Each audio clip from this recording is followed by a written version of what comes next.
Welcome to Flute 360, the podcast that's all about you, the modern day flutist.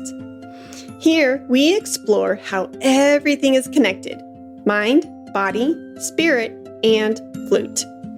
I believe you are the primary instrument, and the flute simply amplifies what's already inside you. So let's dive deep into personal alignment, because when you're in sync with yourself, your music and career will thrive. And hey, if you enjoyed today's episode, sharing it with a flute friend would mean the world to me.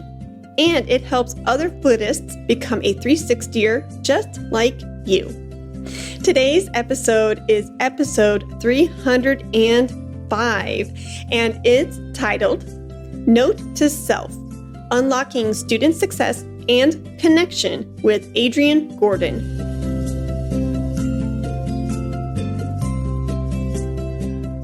Hey 360er, are you looking for a way to grow as a flutist on the go? Check out the Flute 360 Accelerator Program's Tier 1 membership for only $37 a month. It's perfect for those who need flexibility. With access to 30 plus videos, you can watch masterclasses and masterminds at your own pace, learning from other 360ers just like you. Whether you want to grow personally, artistically, or professionally, you'll find everything you need to thrive on your flute journey, all at the click of a button. Ready to level up? Join today. Hey there, Flute 360 listener. Thank you for coming back to another Flute 360 podcast episode. Today, I am with my dear friend and colleague, Adrian Gordon, and he is a fantastic, fabulous music director who's originally from Florida, but he lives in North Carolina now, and he authored a recent publication, Note to Self, and we are going to pick his brain on his book, lesson planning, hybrid lessons, and everything in between. So thank you so much, Adrian, for being here, and I feel so honored that we get to sit down and chat for 45 minutes. Yeah, well, hey, the honor is mine. I am so happy to be here and talk to you. I've been a long time admirer of everything that you and your husband are doing with Red House Productions and the podcast. So I'm a huge fan, and I'm honored to be here. Oh, you are way too kind. Thank you so much. And actually, I was thinking moments before hitting record coming into this conversation, how neat it is. It's a full circle moment for me because you and I have a lot of mutual friends and colleagues in common. And we got to meet through the Ultimate Music Business Summit that I co-hosted with Arthur and Garrett a few years back. And since then, it's been magic. And you represent a good portion of Flute 360 listeners who are not flutists. So it's like full circle on so many different layers. Yeah, I'm a violinist by trade. That's my principal instrument. But hey, I admire everything you're doing with the flutist here. And it applies across the board to any instrument that you play and any area of music that you're in. So great. Oh, thank you. I think I will check my facts, but I think you are the first violinist. Really? Yeah, I think so. Okay. Yeah. Oh, actually, second. Dr. Renee Paul Gauthier was the first. You're the second. But, I mean, come on. Yeah. Well, so honored to be here, like I said. You're sweet. So go ahead and tell the listeners a little bit about yourself so they can warm up to you and your background. Yeah, so I kind of have a portfolio career. So I do a lot. I do, one of my main things is teaching, of course. But I also do a lot of composing, which has been really picking up for me in the past couple of years. So I do a lot of composing for string music for elementary, middle school, and high school.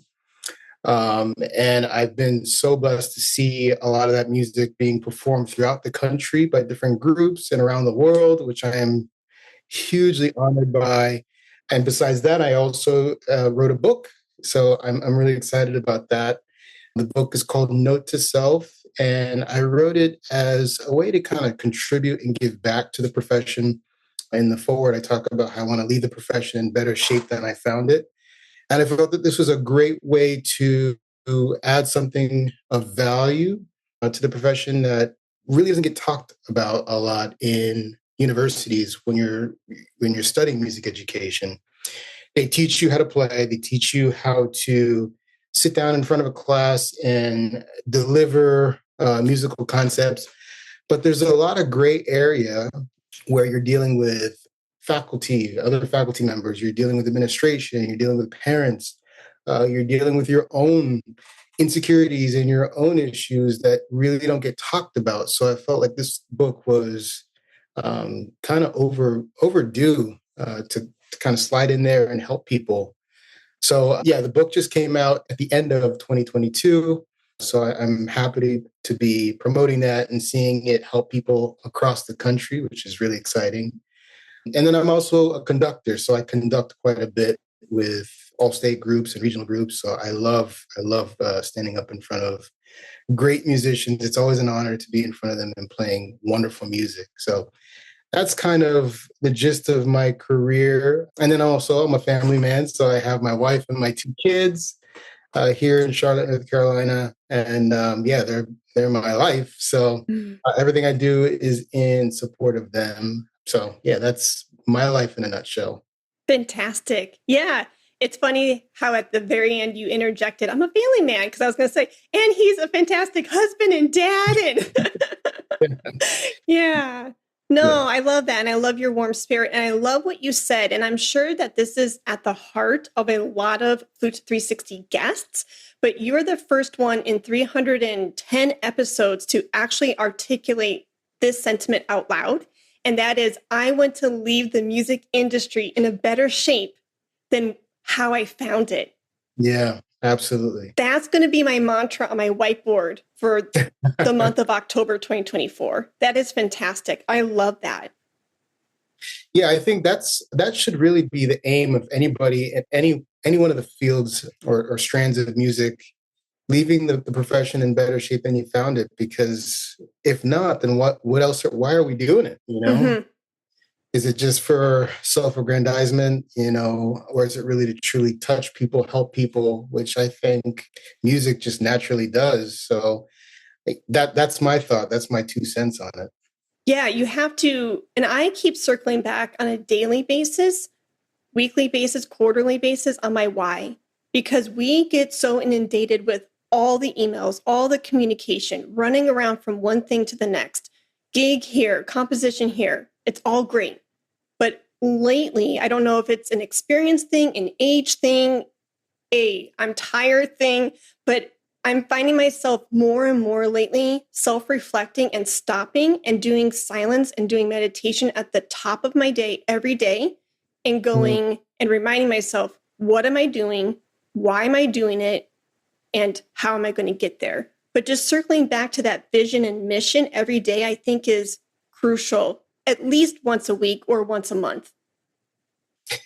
Yeah, I think I do something similar. I wake up and I have my devotional, and I try and remember that everything that I'm doing is in service to the Lord. So that I'm a Christian, so I try and honor God in everything that I'm doing. So whether it's what's funny with the music profession, particularly in teaching, generally speaking, your administration, the folks around you have no idea kind of what you're doing.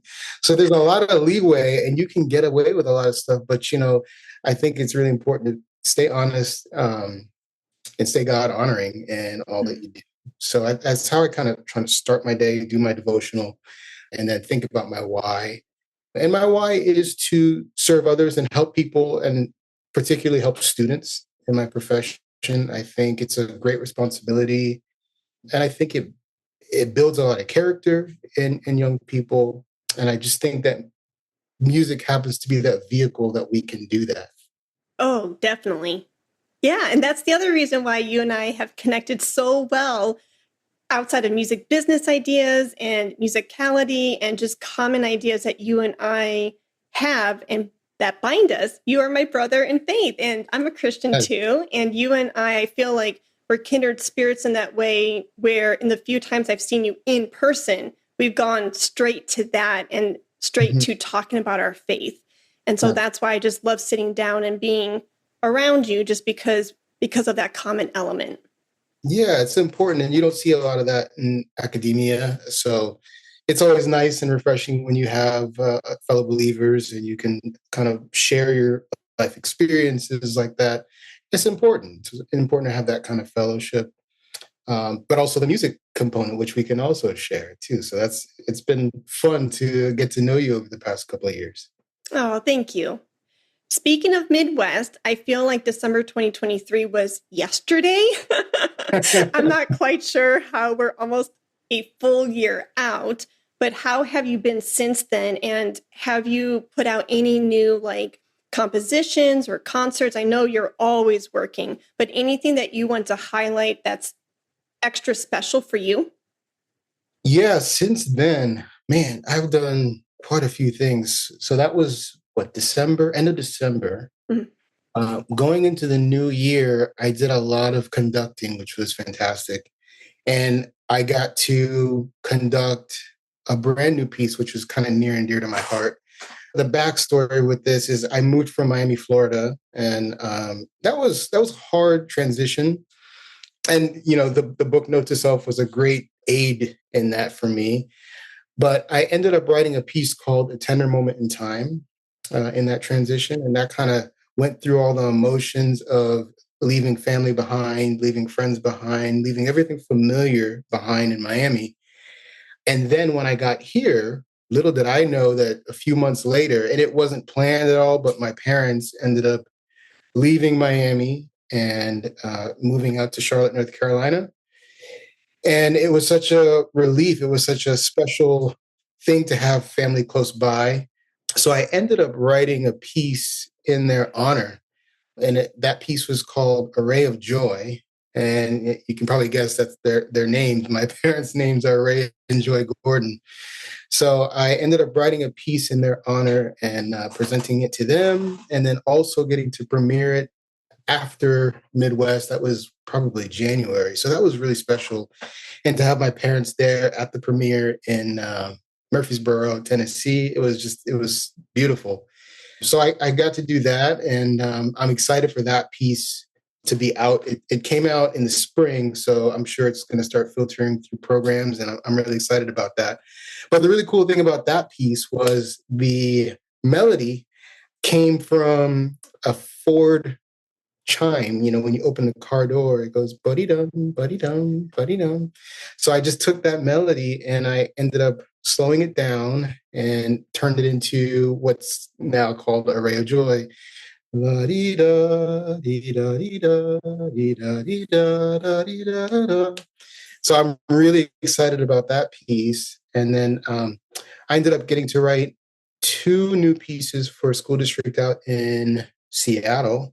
That was a fantastic time, and the kids were great. The conductors were great. So that was fun. And then a really cool composing project that I'm working on right now, just about to finish it. My own school asked me to write a piece to commemorate a brand new building on campus. And I've written the piece and I'm working on it with our high school students, and it's going to be premiered at the ribbon cutting. So I'm really excited about that. And the students are going to be involved with naming the piece. So it's just been a lot of fun and a huge blessing to have all this music going around. And it's a lot of fun. I really enjoy it. So that's all the fun stuff I have going on right now. Congratulations. Yeah, thank you. Yeah. So speaking of prior successes and current successes, because your book is still out there being published and being sold, I want to pick your brain on the roots of the book. What led you to author it? What was the context? Where were you in which particular season where you felt inspired to write the book? And give us a short summary of what it's about. So I got inspiration to write the book back in 2019. I had transitioned from my old school, and I thought I had been pretty successful and understood how to navigate a program, but I'd never transitioned myself. So all the skills and all the tools that I had at that particular school didn't necessarily transfer over. All that social capital that you build with families and faculty and administration doesn't necessarily carry over. And students don't know who you are. They don't care that you have been an award-winning program. And I had to figure out a way to really navigate that and make the most of it, keep kids engaged, keep them motivated. So, and I had a really difficult time. It was really, I won't lie, it was really difficult in that transition to the next school. And I had journaled about it. I had discussed things with my best friend about, what am I doing wrong here? And ultimately, through all the discussions and all the journaling, it started to look like a book. I was like, this is something that can come together and be helpful for other people. So I ended up starting, a little at a time. I did an outline just to see what would happen. And then what I kind of did to help me get motivated by the whole process was giving each chapter title a song name. And that really made me explore ways I could be creative in communicating all this information and all the lessons that I had learned in my own transition.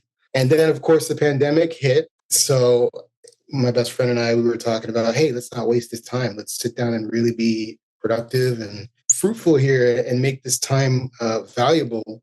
So I remember we would sit and, work on our respective books. And at the end of it, I would say it was summer of 2022 is when the whole process finally finished.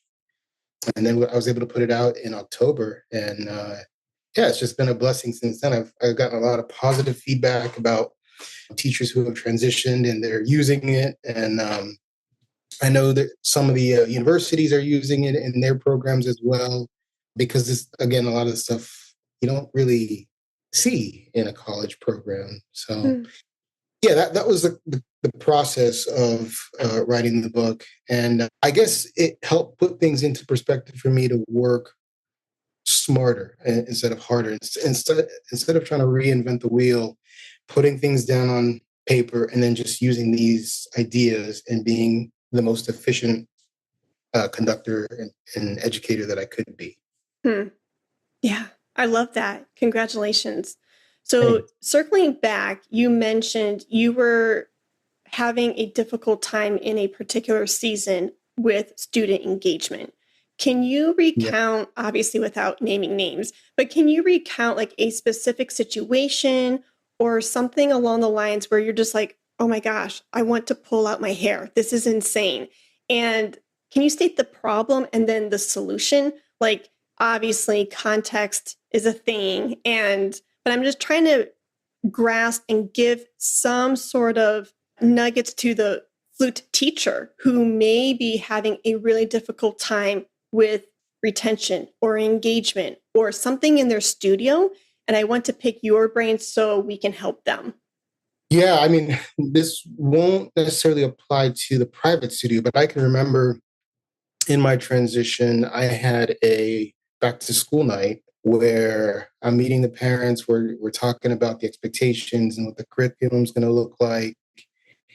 And I just come from a school that was really high achieving, high expectations. And I just said, oh, well, I'll just bring that over here. Well, they did not like that. And the pitchforks came out that night at back to school night. And I had parents who were just on me. Couple of them just kind of yelling at me and telling me, what am I thinking? And making their kids practice every day. And it was not good. But I do believe in the power of professionalism. Not that I'm a punching bag, but I do believe in the power of professionalism. And what I did do that kind of translates over to the private studio was sharing the successes of the students with the community. So if there was a success with the program. For example, when I had students do solo ensemble, they perform solos at adjudication. I made sure to share those successes of the students with the faculty, with the administration, with the parents, because whether you like me or not, it's hard to argue and it's hard to dislike what your students are doing when they're being successful. So just putting it all back on the success of the students and championing them was a really helpful way to go for me. And then, funny enough, when I left that school, the main parent that had that pitchfork uh, was in tears at my final concert. So, I never would have imagined years later that the same parent who was so upset about me pushing music on her kids would now be crying at the idea of me leaving and no longer having that impact on her kids. So you never know. And not every story has a happy ending like that. And I can also think back to a story where, and it's actually in the book, where when I had first gotten to my new school, I was receiving text messages or actually airdrop messages. And I don't think I had airdrop turned off to just contacts or anything like that. I would get airdrop messages like during class or just around campus of the previous director, just the students letting me know their distaste for me being there. It was really bad. What? Yeah. So, and, I could have gone about it by just, wagging my finger in their face. But what I did was I kind of sat down and said, okay, I need to reach them. One of the things that I did was just humanize myself, talk to them about their interests, talk to them about my interests. I remember I would talk about fishing with one of my students, and that really, one of the students who I could have sworn was going to quit music, and but he ended up sticking with it, and I think it was because of the personal connection that we had. It had nothing to do with music, but he loved talking about fishing, and he would always get in trouble in every other class. But my class, he would come in, Mr. Gordon, let me talk to you about what I did this weekend. I went fishing here. And I want to show you these pictures. And I would show him my pictures of fishing with my boys. And he had that level of respect for my class. And that wasn't through music. It was just through building that relationship with him. Mm-hmm. I think that can go a long way for students, whether it's in the classroom or in the private studio, just developing that relationship with them. Another thing that I had to do was figure out a way to disarm them at the beginning of each class. So from that time at my old school to now, I implemented something called Joke of the Day. So I would always come in doing a joke of the day, and it was like the worst, cringiest dad joke that I could come up. Of course. Of course, you got to pierce the soul. So I would throw one of those out every day, and at first the kids are like, "Oh my gosh, this guy with the dad jokes." But not long after that, I could tell you, soon after the kids would be saying, "Hey, you forgot joke of the day. What are you doing?" So it makes a difference, and they look forward to it, and it's something that's for us in the music room, and sometimes for like a Christmas present or a birthday present, they'll get me a little book of dad jokes or something like that. So it's something that really is special to them, even as much as they complain about it. And it also disarms them and helps them to feel like they can connect with me just on a human level. No, no pretense, no music involved, just human to human. And I think that makes a big difference in the studio, in the private studio, and in the classroom. I remember when I was teaching lessons, I would probably spend the first 5 to 7 minutes talking with I finished teaching private lessons last year for the first time in 20 years. But I would spend the first 5 to 7 minutes just asking about her week. And this was a virtual lesson. And we'd talk about her week, talk about her other classes, talk about orchestra, what she's playing in orchestra, how she did on her playing checks, and just, relating to her and just having that human element. And it was great. And I think it kind of broke down some walls and just made it comfortable to just play and to make good music. I love all of that. So you shared a lot. So let me see how much I can remember. But the first story with the pitchfork, how ironic that that mother ended up tearing up at that concert. And that reminds me of a particular student who's in my studio. And about 2 years ago, right from the get-go, he literally just, anytime I complimented him, anytime I tried to say, great job on trying, yes, we made some mistakes, but who cares? You kept going. I could not connect with him. And he would almost scold me for complimenting him. He would get very impatient with the music, very impatient with himself. And kid you not, 2 weeks ago in a lesson, he got impatient again. And I thought to myself, my teacher mind went, okay, he's gonna throw a fit and I'm gonna have to walk him through it.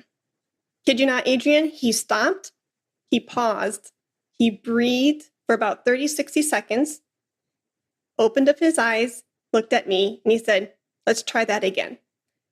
And I was like, yes. That's growth. But yeah, that's what your pitchfork story reminded me of. You just never know, like on the onset, and this is where I'm guilty of this, where I get a first impression of somebody and I can easily hold on to that throughout the relationship and go, oh, will they change? Are they able to change? Just because it looks so like, especially being impatient or things like that, you think, is this deeply rooted? How much is it going to take to like break up these, habits and implement new things? And for him to have that switch, like the mother had the switch, to see her tears crying and going, oh my gosh, like this means something to me. And to see that student go, I can do this. I'll be patient. Yeah. Just to see that transformation is just very inspiring. Yeah, it's those baby steps towards reaching their personal best, which, it makes it fulfilling for you. It's something I've also been learning as a parent, because I have a teenager and I know a lot of people are suffering through that with me. But, you almost have to take a step back when you're parenting and realize sometimes it's not even personal. I don't know if the kids are actually targeting you. I don't think they can adequately express their emotions. They're so emotional that you kind of have to take a step back and coach them through as though you're not even there. So, for example, if my son is saying something to me, I have to take a step back and say, okay, I know you didn't mean that to be disrespectful, but that sometimes that when you say it like this, with this tone of voice or this volume level, it comes across like that. And just kind of coaching him through the way to speak to people without, again, wagging that finger. It can be very difficult, because you want to kind of let loose. But, you have that self-control. And another thing I think about is at home and at work, my professionalism and my love is not conditional based upon what people are doing. That's none of my business. I need to remain in love and professional because it's the right thing to do.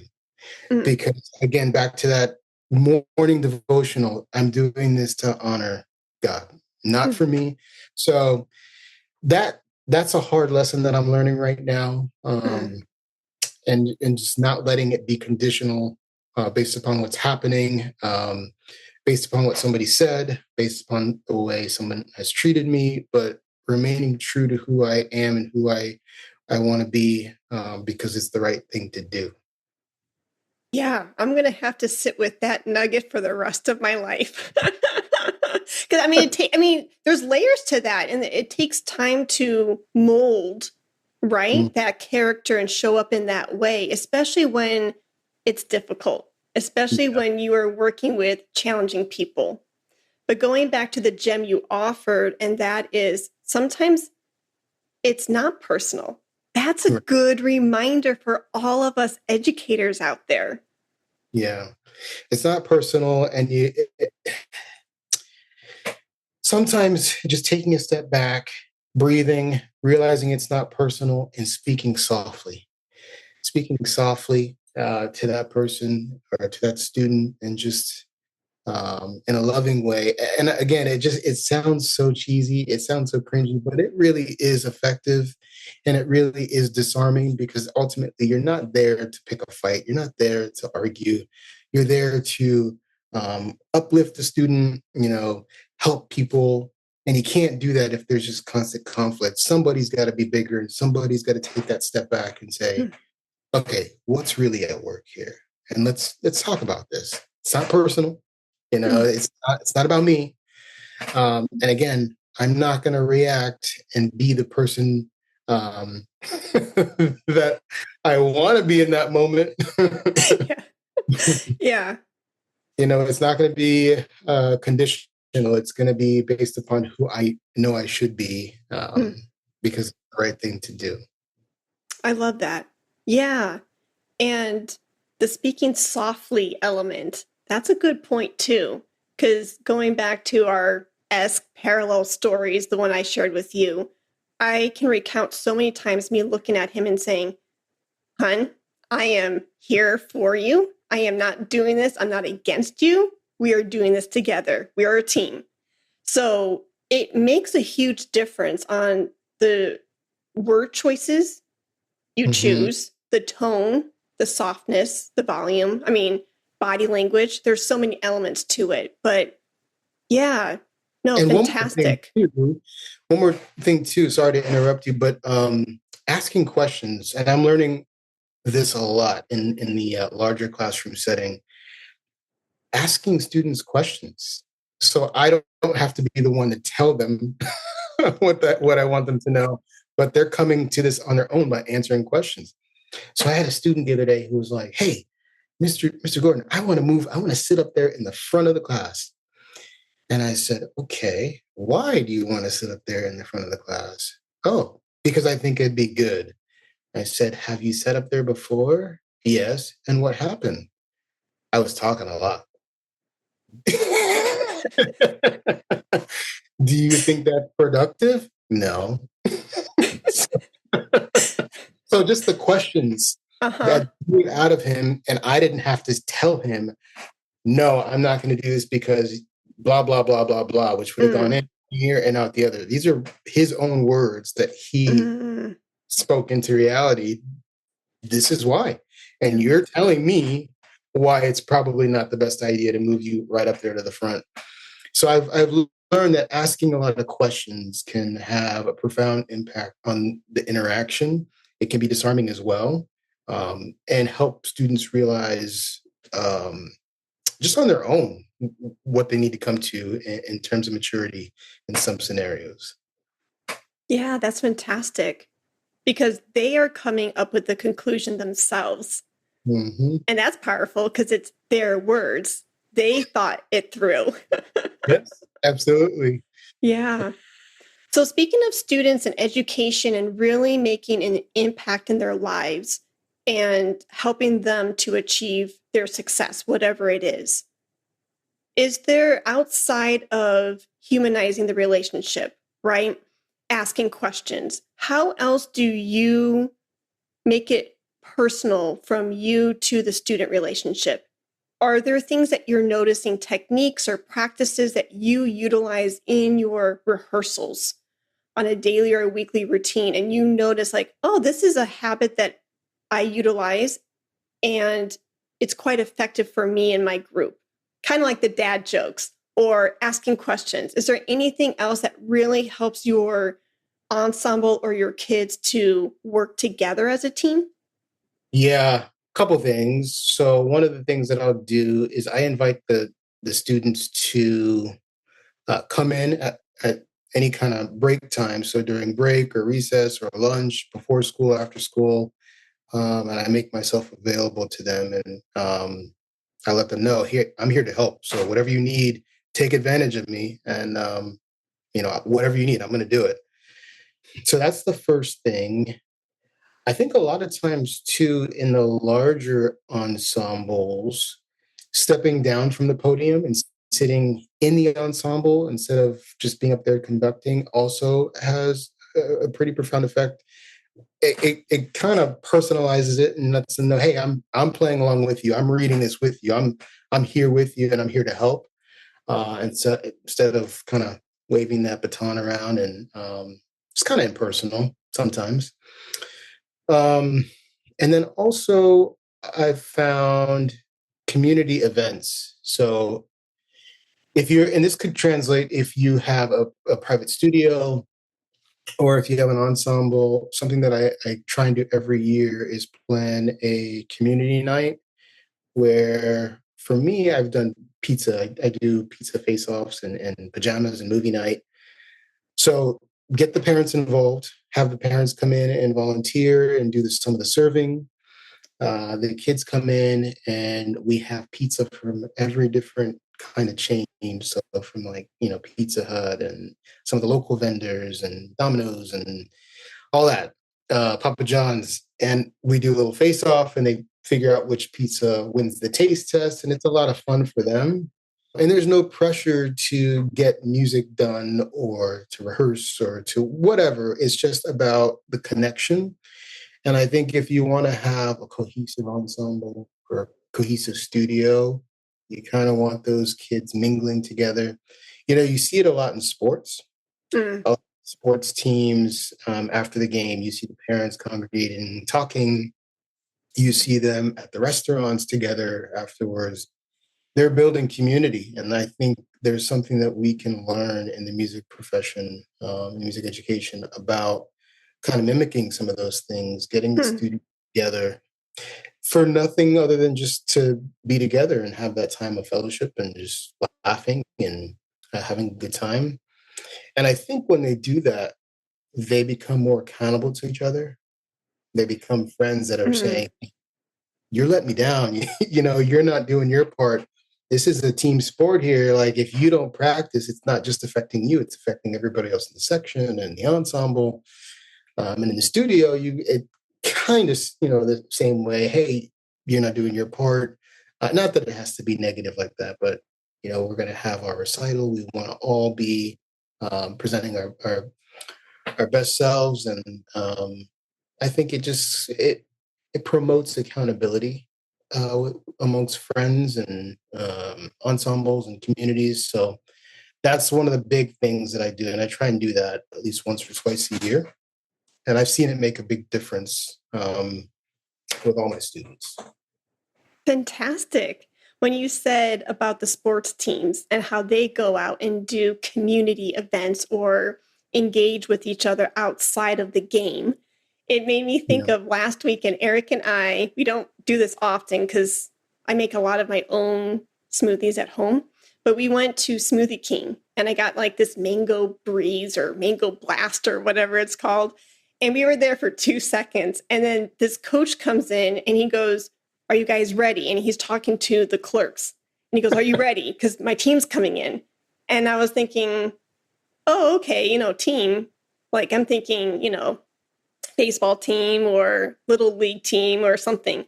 No. He literally brought like 50 million. I'm exaggerating, but like 50 million. It was a girls volleyball team and then some, because it was a whole like tournament. Wow. I saw all these girls come up through the Smoothie King door and I was like, and we're gone. Like, there was easy a couple hundred of them.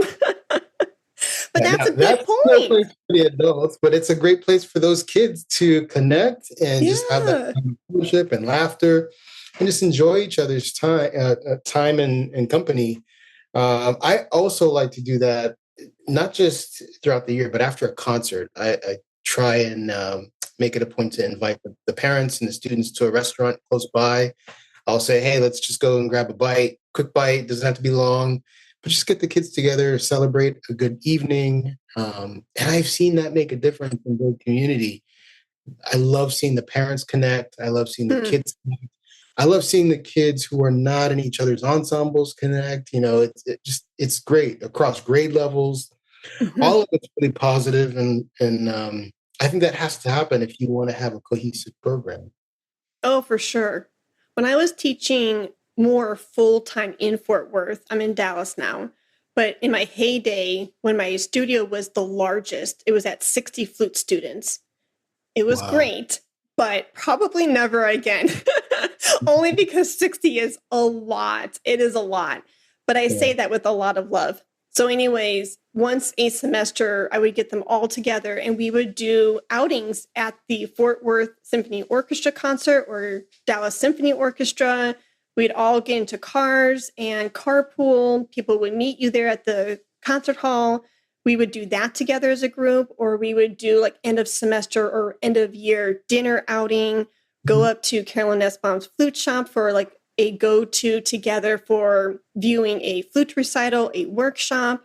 And I loved it. That's when and it kind of bridges different skill levels of flutists together and like age gaps. So even when you said like, oh, I love seeing parents mingling together and, but even seeing, for example, maybe a junior high school student in eighth grade now getting to talk with his or her friend who's in 10th grade, they haven't seen each other in a few years, and they get to rebond, see each other, hang out, have some good laughs.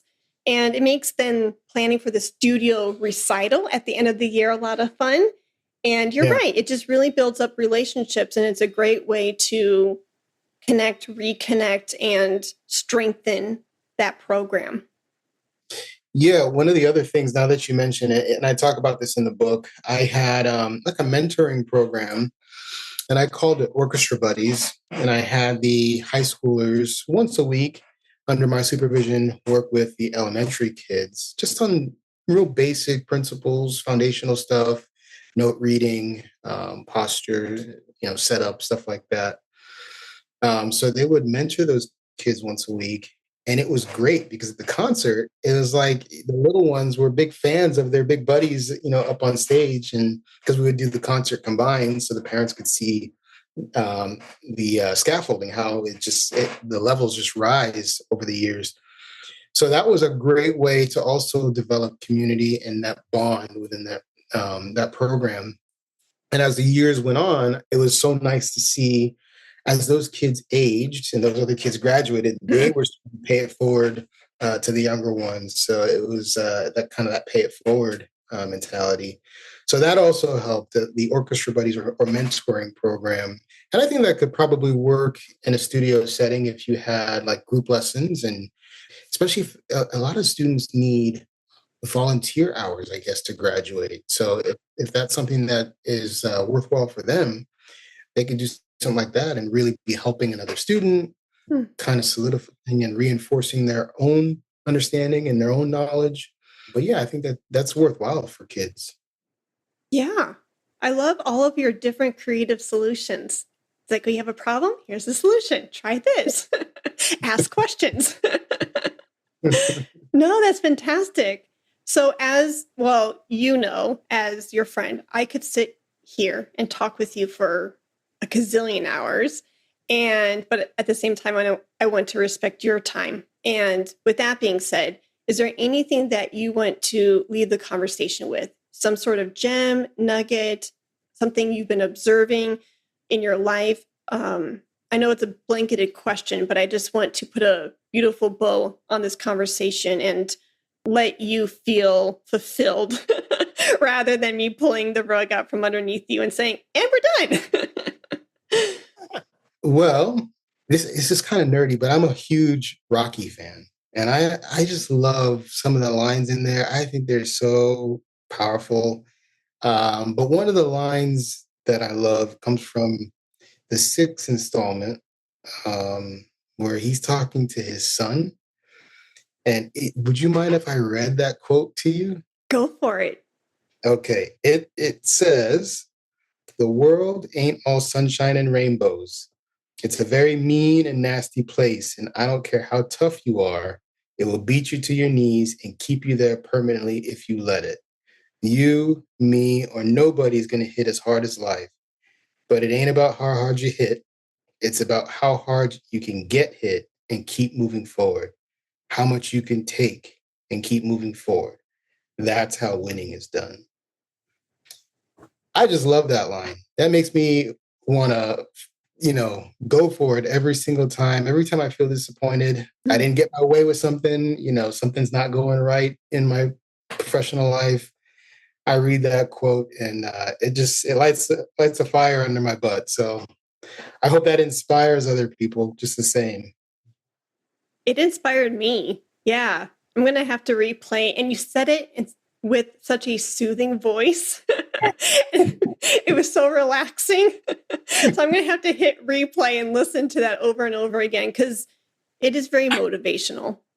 Yeah. Yeah. So that's kind of my nerdy, Rocky fandom there. Yeah. Well, it's funny you say that because with another guest about 2 weeks ago, she was a software engineer, developer, and she goes, "Can I totally geek out with you right now?" I'm like, "Go for it, girl." So you're in good company. Awesome. Glad to hear that. Awesome. So can you tell the listeners your website, where they can find your book, how they can work with you? I don't know if you are doing commissions on compositions, but how can people work with you and interact with you? So the best way to get a hold of me would be to go to my website, adriangordonmusic.com. All my stuff is up there, my calendar, where I'm traveling, how you can work with me, whether it be for conducting or a clinic or a commission, which I'm working on a commission right now. So there's always something, but yeah, if people are interested in finding out about what I'm doing, adriangordonmusic.com. And then I'm also on social media. So I'm all over social media on Facebook and X or Twitter, LinkedIn and Instagram. So all my stuff is there. So find me there. Cool. Do you have a TikTok account? I do. Do you really? I just got one a few weeks ago, and I'm going to be honest, I don't even know how to use that thing, but we're going to figure it out. I'm going to let my students or my son show me how to do that. So yeah. The only reason I ask is because that was the last platform I added for Flute 360. And a lot of my listeners were like, "Girl, you got to get on TikTok." I'm like, can you imagine me being on this trendy app, But there's a lot of good educational content out there just in snippet form. But you would have the charisma and the humor and the wit to make a TikTok reel really come to life. Oh, well, I might pick your brain about that in the future and how to do that because I have no idea. I semi-know. I can help you basic 101, but after that, it's over me. It's over my head. And I just feel so old on TikTok. I know. That was my reaction. I'm just like, I am such a geriatric millennial. Does anybody want to watch a 40-year-old woman on TikTok? I'm with you. I'm with you on that. But yeah, we'll sit down sometime and hash all that out. Nice. Cool. Well, I hope you have a blessed evening and week. And thank you so much for carving out time for us. And I so appreciate just chillaxing with you and just having the listeners get to know about your career and your book. It's been fantastic. Yes. And also, if they're interested in the book, it's on Amazon. So that's where you can. Yeah. Nice. Note to self, for sure. Well, have a good night, Adrian. Be well, and we will talk very soon. Yes. Thank you so much, Heidi. Again, it's an honor to be here with you. Thank you so much. Thank you for tuning in to today's episode of Flute 360. If you enjoyed it, please share it with a flute friend. It helps more flutists become a part of our 360 community. Don't forget to join us for the live session on Saturday, October 26th, where you can get expert help with your Baroque repertoire and career advice. Can't make it to the live? No worries. You can always catch the replay and go at your own pace. With 30 plus videos on topics like career trajectories, Debussy, chaminade, performance anxiety, and finding your unique voice, there's something for every flutist. I believe in you. You've got this. Let's talk about flute.